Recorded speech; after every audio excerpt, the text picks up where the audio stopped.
how to day trade Venezuela. Today we discuss.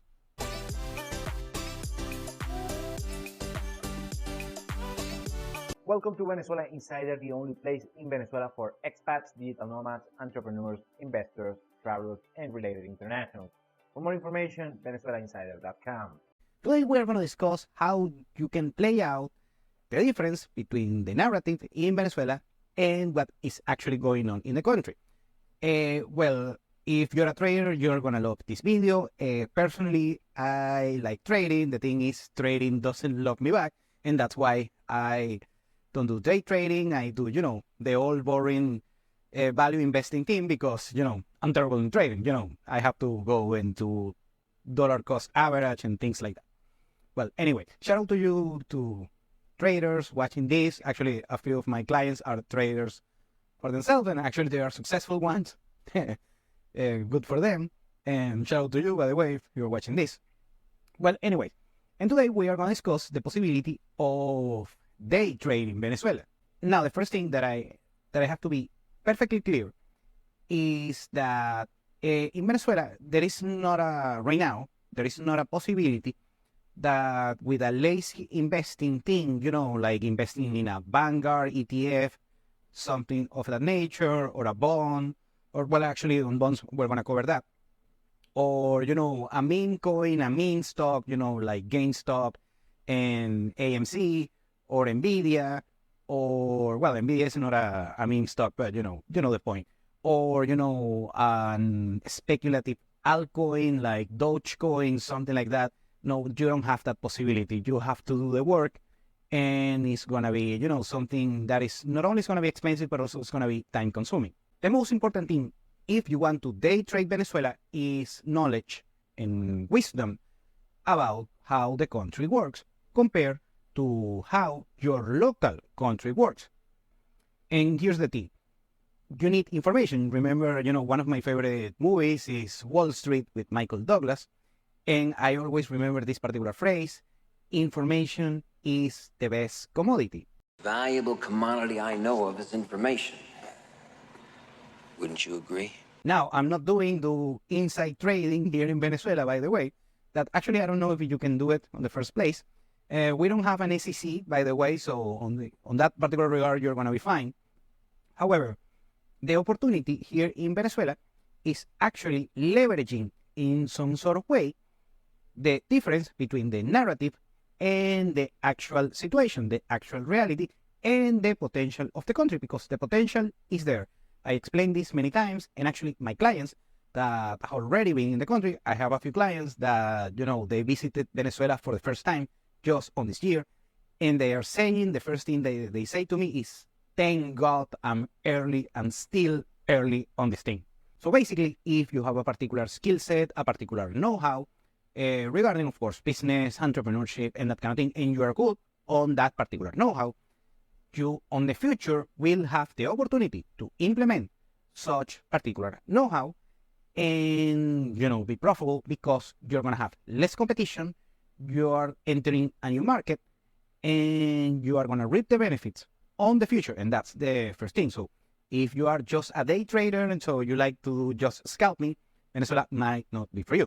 But if you are on the long run, that's when you are going to reap those benefits. For instance, I was listening to a podcast that is about entrepreneurship, but also about geopolitics and that kind of thing. This particular podcast is from Spain.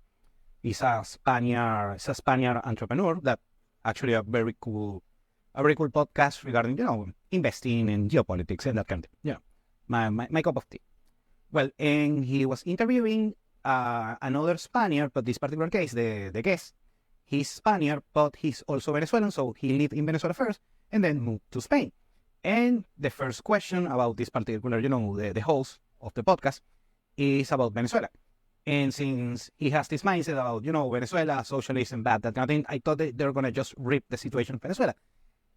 To my surprise, they were saying, you know what, actually Venezuela is way, way more safer right now, and they explain the reasons why it's more safer, and I explain those reasons, and they have a similar view to my own conclusions.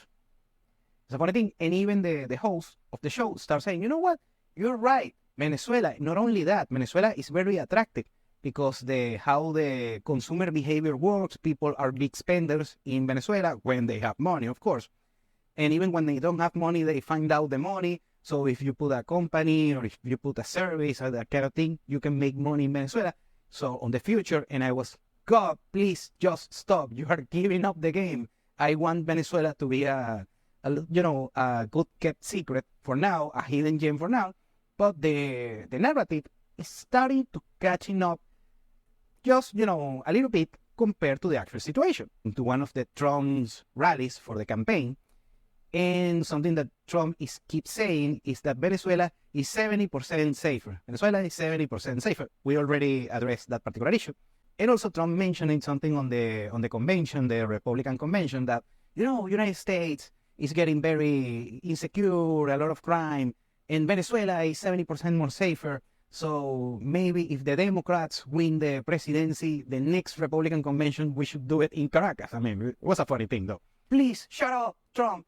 Shut up. You are giving up the game. You are here. I'm merely on the process. Please shut up. You are ruining it. You're going to spread the rumor that Venezuela is actually a cool place. And we're laughing about it. But it's actually true. Venezuela has a lot of potential. And actually one of the bad things about Venezuela was the insecurity that we had. Actually, it's a funny thing that Venezuela was unsafe. Venezuela was a safe place since until the 70s, when we had the Colombian migration. And I'm not blaming Colombians, by the way. Most Colombians are good people, sort of dear people.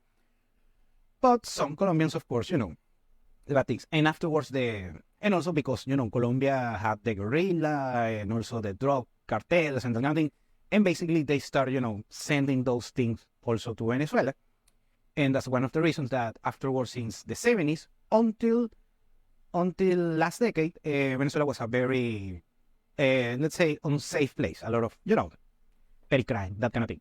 But since the past 10 years, Venezuela has gotten way more safer. And even in those years where Venezuela, a lot of crime rate, for instance, my city, Lecheria, is a very, very safe place, not only for Venezuelan standards and Latin American standards, but actually compared to most of the Western capitals of the world.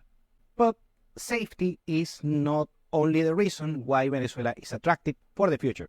First, the obvious thing is oil. Venezuela has the largest oil reserves in the world. Most of that oil is heavy crude oil, and I already addressed this when I answered to Peter Seihan, that he says that the heavy crude oil is sludge and is not valuable. I already explained that is not the case. Actually, the heavy crude oil is also valuable. Not as valuable as the light crude oil that you see, for instance, that you have on the Middle East. But the spread is not at high, so it's still very valuable. That's one thing. And also a bunch of other commodities that we have on the country. But the most valuable thing about Venezuela is their people. I know if you're a regular Fox News watcher, you're going to think Venezuelans are the devil or terrorists or something like that, thanks to these dumb, blonde bimbos and all racist anchors that you have on Fox News.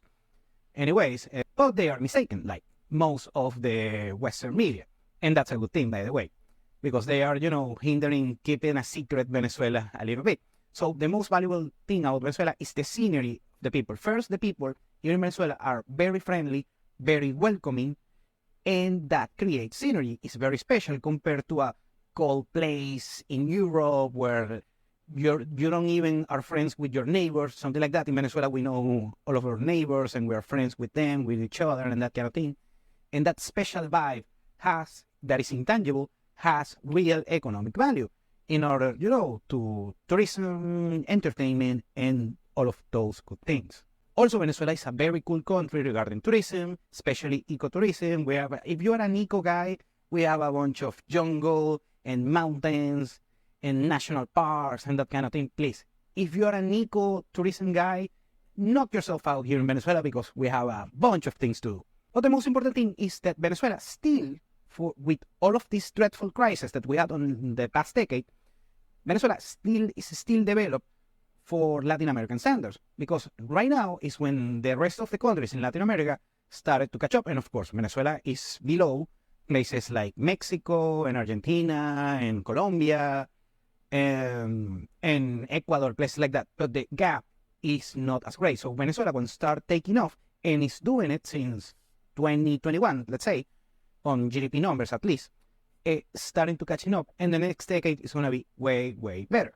So the main point here is that if you want to day trade Venezuela, but when I say day trade, it's a euphemism, it's like a decade trade, by the way, what you have to do is knowledge, wisdom, research, due diligence, and knowing and getting a particular way for yourself in order to fit your particular know-how and skill set to the nuances and the future opportunities on the country in years to come. Thank you for watching Venezuela Insider. Please like, share, and subscribe. Follow us on social media. If you want to work with us, VenezuelaInsider.com. Thanks again, and have a nice day.